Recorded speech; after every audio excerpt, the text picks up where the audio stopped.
You know, it's amazing because of the fact of what my life has been like, which is very unique and different. Um, I have placed a higher value on things that others don't. And one of the higher values I place is on the aspect of spirituality because of the fact that I've had spiritual encounters over the last 30 years. And so for me, it's weird. I guess you can probably call me a Colin Pearson. You can call me one of those religious zealots, devout zealots. I have to accept it. Why? Because I met the Lord at the worst time of my life, and He saved my life from a path that I know would have shortened my life. It would have shortened my life. And so for me, Oklahoma, as weird as it might be to say this, and I'm talking in the background, I'm studying for cybersecurity, so I'm playing a video, an audio blog of me doing some test questions. I got to keep my mind sharp. One thing is you get older, dementia, and your mind goes, and you got to keep it sharp. Well, the way you keep it sharp is you have to constantly learn new things. What I've learned, especially about those who are, who lose their mind, is that they don't use their mind. If you don't use it, you lose it. They say, right? And at 50 years old, I was doing a video a few minutes ago, and I was having a conversation in the video, and I said, the reason why I think my last company treated me the way I was walking on crutches. I was 280 pounds. I looked probably like death's bed, and then I also had to put two and two together and say I was hanging around all these older people, but I wasn't changing. I wasn't getting younger. I was getting older. There's a benefit from hanging around older people, but there's also a curse from hanging around older people too. And I think the benefit is that you learn wisdom. The curse is you act older. You start going slower and slower and slower and slow. And what is old represents? It represents death. That's my alarm. Get my alarm. Just 1 second. It's 7 o'clock. 7 o'clock alarm.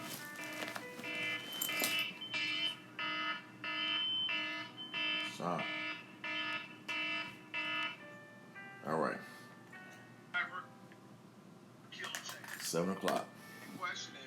And what I learned is you get older because why? You wake up late. You wake up later. You go to bed later. You just get older. And what ends up happening, you're dying. You're slowly dying.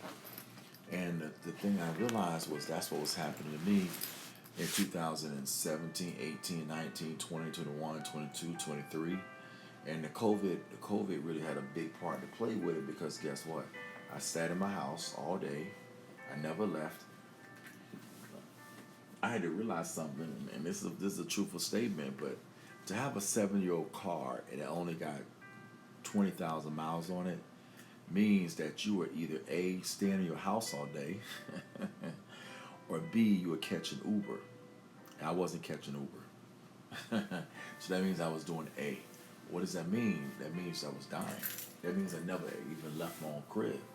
There were moments that I had to put in, and I put this in the blog for my own life, but there were moments where, honestly, I would spend a month in the house. Like I had not even left my own porch. Thank God I had a balcony, but I didn't even go outside to the balcony of my apartment, third floor, third floor apartment, looking out. I didn't even go outside to the balcony. Now I understand, but because of my knee, I couldn't go down the stairs. I was so big I couldn't walk down the steps. I couldn't even go down a couple flights of stairs. Today I'm at least going down one flight of stairs backwards, holding the rail, but I couldn't even do that. That's how messed up I got. So when I look at myself now, it's like I have to focus because I know where I used to be, I know where I was, and if I don't do the right thing, I can go right back there. You understand? So when the lady said in the post, I gotta wipe all this fungus off my everything because one of the reasons why there's you battling ringworm is because of the fungus on products and toys, and it's everywhere, as you know. So just make sure you wipe different spots, all these different my diagrams here. Why? Because fungus. They said doorknobs. They said doorknobs as well. Give that? Yeah, I never thought about it, but I'm becoming a germaphobe like Shay. So I wish women was. I wrote this. I wish women were spiritual enough to understand your statement, brother, sister, because I meet many of them here in Atlanta, and they're dead spiritually. And then here's the statement the girl said, which hits me so hard. She says, "Single ladies, you can look at his shoes, you can look at his bank account, and these are what women look at. They look at my shoes, and guess what? Over the last 12 years, I've been nasty shoes. The thing that women look at the most, I was never buying. I wasn't buying shoes. I would wear a pair of shoes for 5 years. I just recently was going downstairs, and I saw a pair of shoes that looked like they're 15 years old. You feel me? That's how I have been. I was never thinking about what women think about. So now, as I'm reading this, I'm going, dang, are you serious? Are you telling me that women care more about my shoes? Yeah. Yeah, they care about my shoes. And guess what happens? They ain't gonna talk to Mr. Howard because they see his nasty shoes and they say, hell no. Listen, Shay said this to me, and this is a true statement. I'm gonna say this is tragic, but it's true. I went to an event and a party on Friday, 2 Fridays ago, for my fraternity event, Phi Beta Sigma Fraternity Incorporated, and we had a party at a club called Wybex. Normally, I wear black shoes when I go into any party, and I got these Skechers, these real nice Skechers that I put on. They're black. I forgot that to put them on, so when I walked to the party, I was wearing my regular, everyday holes. I got holes in my shoes. Like I said, I grew up wearing the same shoes until they got holes in the bottom of them. I know, yeah, I'm 49, but 50 years ago, my mom didn't have that kind of money, so I didn't want to be a burden to mom, so I wouldn't say nothing about it. I just wear the same shoes. No, now I know what I know. I need to buy a new pair of shoes every month. But back then, that's not what we did. We just we just bought the shoes. And so she's looking all sharp in her Delta Sigma Theta clothes. All these girls around us, they're looking gorgeous. And I have on these shoes with holes, and I forgot I wasn't wearing any socks. So my feet were coming through the shoes. I'm at a frat party. I'm 49 at a Phi Beta Sigma fraternity party, and I'm with a girl, and I got holes in my shoes. And I crossed my legs by not thinking about it, and the shoe popped up. But even if the shoe had not popped up, you know what girls would have done? The first thing they see me, they would look right at my shoes, and then they would have talked about me. And they would have laughed, and they would have said nothing, but they would have still talked about me. And if I was a single guy, I wouldn't have had no tail. I would have had no woman. Thank God Shay was with me. But if I was there by myself and I walked in with no shoes, nobody would have said a word. That's what I experience and black men experience every day that come from my socioeconomic status. On this commencement day. This is, of course, commencement. This is Saturday at 7 o'clock. Commencement starts in a few hours all across the United States of America.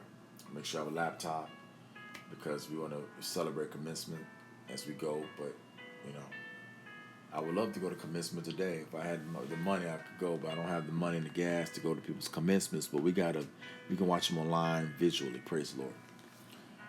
So when she says this, you can look at his shoes. Yes, they look at our shoes. My height, yes, they want 6'2". My bank account, yes, they want 6 figures. High value man. Muscles, yes, lift muscles. I have no muscles. I gotta work on those. I'm going to the gym now. And then my car. Oh yes, the car. But nothing, after those five things, she says, but nothing would tell you more about a man than looking at his Bible. A man who wears out his Bibles won't mean he's perfect, and that's what Shay would argue. You try to be perfect, you try to be perfect. But he is seeking after the one who is Yahshua. Exactly. That's the kind of man we're submitting to, allowing him to lead you and doing life with. If he's faithful to God, he'll be faithful to you. And that is so true. If, that's the key word though, if he's faithful to God, he'll be faithful to you. So I wrote this. I said, I wish women were spiritual enough to understand your statement because I mean, many of women here, like I say, of them here, I said them, so you good. And then the woman says, then you aren't looking hard enough or in the right place, or your expectations are way out of whack. You honestly think there are no spiritually mature women in Atlanta? What an insult. She got mad. Now here's the thing. She didn't say she said, I'm insulting her because I don't think they're spiritual. I didn't I said I met all I said in the quote was I met many of them here in Atlanta. That's all I said. Many of them here. I didn't say all. Notice the response though. I met many of them here. She goes, you think they're no? I didn't say no. I said many of them. See the catch. Women don't listen, they don't read well, then they go right to the emotions. And I want to say, notice what I said. Notice what I said.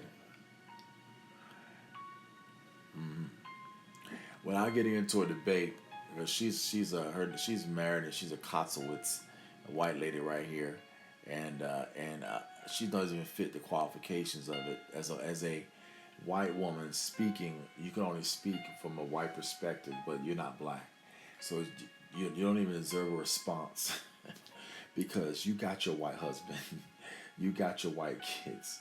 Now you might have sex with black men and have affairs on your husband, but that's between you and God. I'm talking about black men with black women trying to develop black relationships and fight in these relationship battles.